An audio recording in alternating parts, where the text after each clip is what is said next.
Get ready, 10 seconds, 5 seconds, start.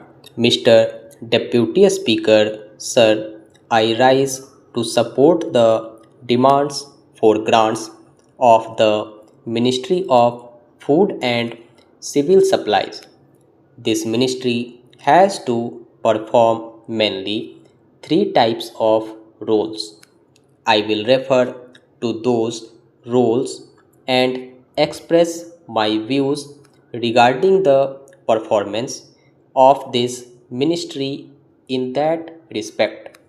Public distribution system has to be looked after by this ministry.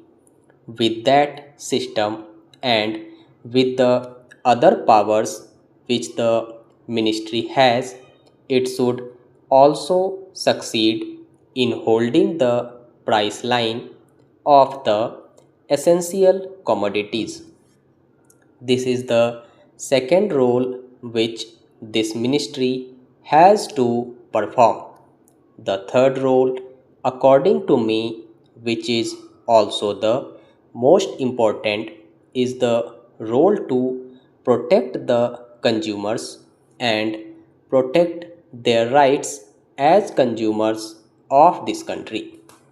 As far as the public distribution system is concerned, no doubt at present there are about 3,40,000 fair price shops in this country. If we fix up the target as one fair price shop for 2,000 people, then also they fail short of this target, and at least 4 lakh fair price shops will have to be established in this country if we want to achieve the target of one fair price shop for every 2,000 people. I would request and urge upon the government to take prompt steps to increase the number of fair price shops as early as possible. Through these steps only, the public distribution system can work. We can reach every nook and corner of the country with all the essential commodities which are required for a common man. Another problem with respect to these fair price shops which I would like to put before the government is that at present the fair price shops have not become a viable proposition. As far as cities like Mumbai are concerned, where we call them ration shops, nobody is now coming forward to take charge of any ration shop or to open a fair price shop. Therefore, rethinking will have to be done in order to make these shops more viable. Some more margin will have to be allowed. Some more facilities will have to be given as far as Mumbai is concerned. Shop premises which are not available in Mumbai have to be provided. In this respect, rethinking will have to be done, and more fair price shops will have to be encouraged and established. In view of the time which is at my disposal, I will not go into the details of this, but I may urge upon the government that production of bumper Rabi crop may not generate a sense of complacency, and we should still concentrate on these fair price shops as far as the whole country is concerned.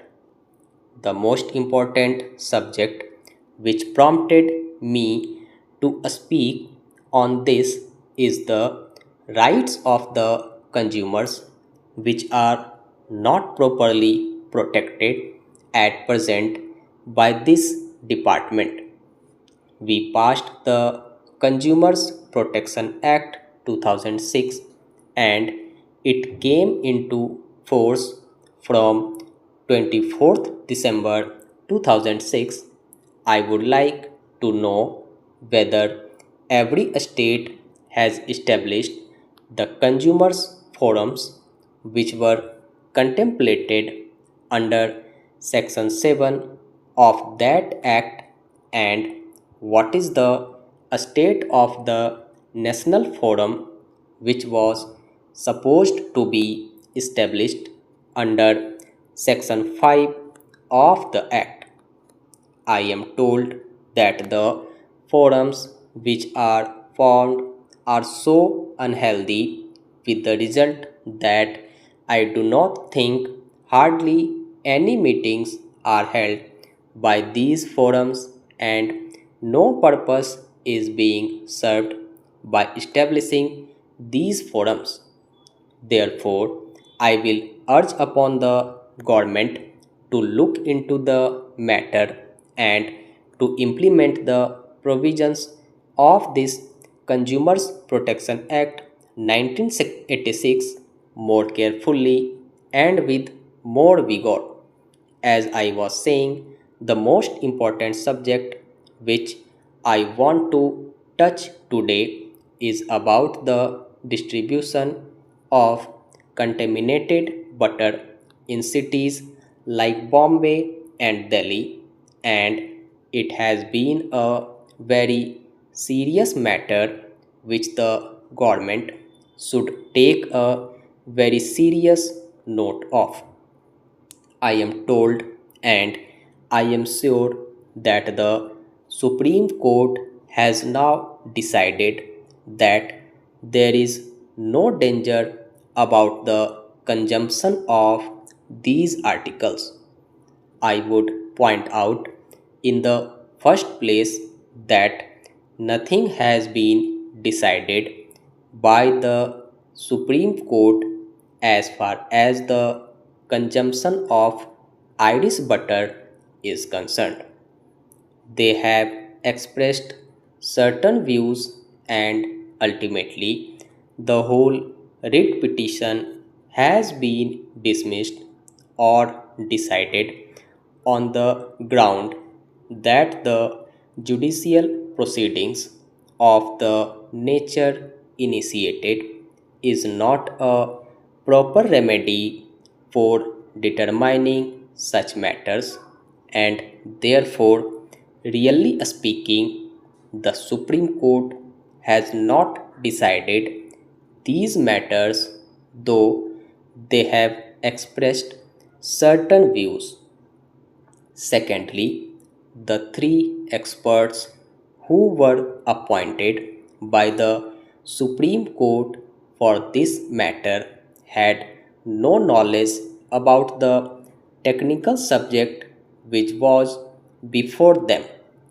We are not taking a note of the opinion of these experts, and therefore I would urge upon the government to take a very serious note of this and to stop distributing this contaminated butter either in Mumbai or in Delhi.